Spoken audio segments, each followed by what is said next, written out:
Hello viewers, welcome to my YouTube channel.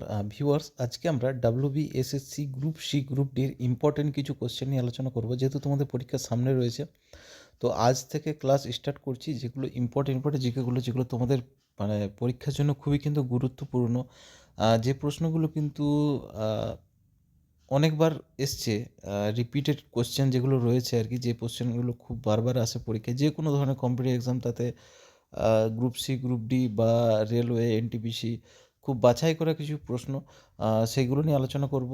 তো খুব কাজে লাগবে। ক্লাসটা ছোট হবে, রেগুলার তোমরা চ্যানেলটাকে ফলো করতে থাকো। আর সঙ্গে জব আপডেটের জন্য কিন্তু চ্যানেলটাকে রেগুলার ফলো করো। আর চ্যানেলে যদি নতুন হয়ে থাকো, অবশ্যই সাবস্ক্রাইব করে নোটিফিকেশন বেলটা অন করে দিও। ভিডিওটি ভালো লাগলে অবশ্যই একটা লাইক এবং কমেন্ট করে দিও। তো চলো আজকে ক্লাসটা শুরু করছি। দেখো, আজকের প্রথম প্রশ্ন হচ্ছে, ভারতের সংবিধান কবে কার্যকর হয়? খুবই গুরুত্বপূর্ণ কোশ্চেন। এটাকে তোমরা ভেরি ভেরি ইম্পর্টেন্ট মার্ক করে রাখো। বারবার এই কোশ্চেনটা কিন্তু কোনো না কোনো পরীক্ষায় তোমরা পাবে। যেটা হচ্ছে 26 জানুয়ারি 1950। এটা হচ্ছে কার্যকর হয়েছিল, ঠিক আছে। তারপর দেখো, সেকেন্ড কোশ্চেন বলছে, ভারতের নির্বাচন কমিশন কবে গঠিত হয়? এটাও খুব গুরুত্বপূর্ণ প্রশ্ন। তোমরা ইম্পর্টেন্ট একদম মার্ক করে রাখো। যেটা হচ্ছে 25 জানুয়ারি 1950, ঠিক আছে, প্রথম নির্বাচন কমিশন গঠিত হয়েছিল। তারপর দেখো, কোশ্চেন নম্বর 3, ভারতের সর্বোচ্চ আদালতের নাম কি? যেটা হচ্ছে সুপ্রিম কোর্ট। তোমাদের কাছে কিছু প্রশ্ন রয়েছে, যে প্রশ্নগুলো আমি কিন্তু বলে দিচ্ছি, সেগুলো কিন্তু তোমরা মার্ক করে রাখবে। সুপ্রিম কোর্ট কত নম্বর ধারাতে রয়েছে? ঠিক আছে, এখান থেকে, এটা সংবিধান থেকে খুব ইম্পর্ট্যান্ট কোশ্চেন। সুপ্রিম কোর্ট, তার সাথে কিন্তু তোমরা করবে হাইকোর্টটাও করে নেবে, ঠিক আছে। হাইকোর্ট যে কত নম্বর ধারায় রয়েছে, হাইকোর্ট প্লাস সুপ্রিম কোর্ট দুটোই। আর কত সালে তৈরি হয়েছিল সেটাও কিন্তু তোমাদেরকে জানতে হবে। প্রথম হাইকোর্ট কোথায় হয়েছে সেটা জানবে, কত সালে, কত নম্বর ধারায়, এটা কিন্তু জানতে হবে। চলো পরের প্রশ্ন, পশ্চিমবঙ্গের সবচেয়ে বড় জেলা আয়তনের দিক থেকে কোনটি? সেটা হচ্ছে পশ্চিম মেদিনীপুর, ঠিক আছে। চলো, পরের প্রশ্ন হচ্ছে, ভারতের প্রথম মহিলা মুখ্যমন্ত্রী কে ছিলেন? হচ্ছে সুচেতা কৃপালানি, ঠিক আছে, সুচেতা কৃপালানি। তারপরে প্রশ্ন হচ্ছে, পশ্চিমবঙ্গের রাজধানী কোথায়? যেহেতু পশ্চিমবঙ্গের তোমরা এগুলো পরীক্ষা দেবে, তো পশ্চিমবঙ্গের কিন্তু তোমাকে জিকেটা বা জিওগ্রাফিটা তোমাদের কিন্তু পড়তে হবে। পশ্চিমবঙ্গ রিলেটেড যেগুলো আমি কী কী ইম্পর্টেন্ট, যেগুলো হচ্ছে পশ্চিমবঙ্গের সর্বোচ্চ সিংহের নাম কি, পশ্চিমবঙ্গের জাতীয় পশু, জাতীয় পাখি, জাতীয় ফুল, এগুলো সব কিন্তু তোমাকে জানতে হবে। পশ্চিমবঙ্গের যে জেলাগুলো রয়েছে, সেই জেলাগুলোর কিন্তু প্রত্যেকটা জেলায় বিশেষ বিশেষ যে ইম্পর্টেন্টগুলো হয় আর কি, বিখ্যাত যে প্রত্যেক জেলাতে যে বিখ্যাত বিখ্যাত জিনিসগুলো রয়েছে, সেগুলো তোমাদেরকে কিন্তু জানতে হবে। তো চলো, পশ্চিমবঙ্গের রাজধানী হচ্ছে কলকাতা। কোশ্চেন নম্বর 7, পশ্চিমবঙ্গ কবে গঠিত হয়? পশ্চিমবঙ্গ রাজ্য কবে গঠিত হয়? না, 1 নভেম্বর 1956 সালে, ঠিক আছে। যেহেতু পশ্চিমবঙ্গের পরীক্ষা, সেই জন্য কিন্তু এটা তোমাদেরকে জানতে হবে, 1 নভেম্বর 1956। পরে কোশ্চেন দেখো, পশ্চিমবঙ্গের রাজ্যপাল হচ্ছে আনন্দ বোস, ঠিক আছে, আনন্দ বোস। চলো, পরবর্তী প্রশ্ন হচ্ছে, ভারতের প্রথম রাষ্ট্রপতি কে ছিলেন? ডক্টর রাজেন্দ্র প্রসাদ। হ্যাঁ, খুবই ইম্পর্টেন্ট কোশ্চেন। পরের কোশ্চেন দেখো, ভারতের প্রথম প্রধানমন্ত্রী কে ছিলেন? না, জওহরলাল নেহরু। কত সালে? ঠিক আছে, কত সালে তোমরা এটা একটু উত্তর দেবে কমেন্ট করে। পরের প্রশ্ন দেখো, জাতিসংঘ বা ইউএনও, অর্থাৎ ইউনাইটেড নেশন আর কি, ঠিক আছে, অর্গানাইজেশন কবে প্রতিষ্ঠিত হয়েছিল? 24 অক্টোবর 1945 সালে, ঠিক আছে। ইউএনও কত সালে প্রতিষ্ঠিত ছিল, বা জাতিসংঘ?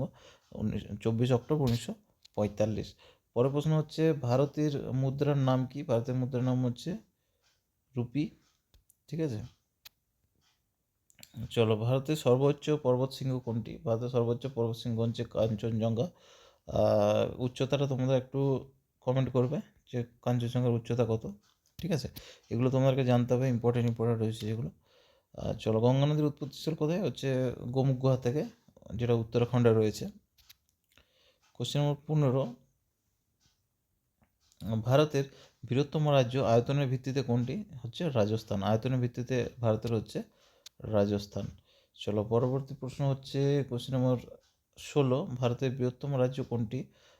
এটা হচ্ছে আয়তনের দিক থেকে কিন্তু ছোট হচ্ছে গোয়া, ঠিক আছে। চলো পরবর্তী প্রশ্ন, ভারতের জাতীয় খেলা কোনটি? হকি। পরের প্রশ্ন হচ্ছে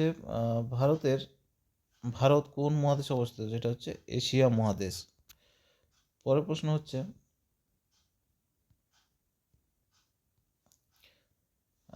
ভারতের সংসদ কয়টি কক্ষে বিভক্ত? দুটি, যেটা হচ্ছে লোকসভা আর একটা রাজ্যসভা। হ্যাঁ, উচ্চকক্ষ বা নিম্নকক্ষ। আরেকটা নাম হচ্ছে এর উচ্চকক্ষ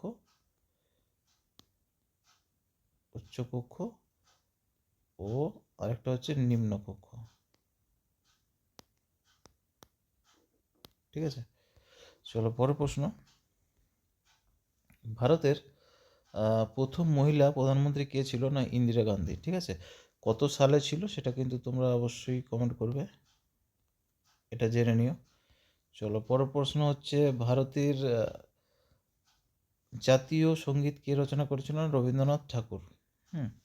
জাতীয় সঙ্গীত কোথায় প্রথম গাওয়া হয়? ঠিক আছে, এটা একটা ইম্পর্টেন্ট প্রশ্ন হচ্ছে কোথায় প্রথম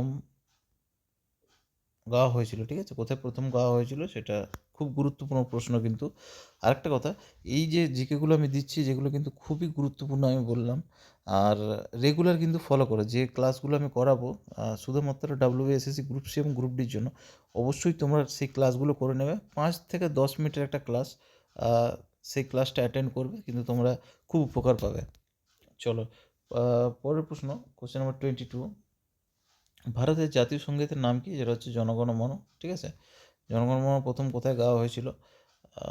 তারপরে দেখো, ভারতের জাতীয় সঙ্গীত কে রচনা করেছিল? রবীন্দ্রনাথ ঠাকুর। আচ্ছা, এই কোশ্চেনটা ডবল হয়ে গেছে।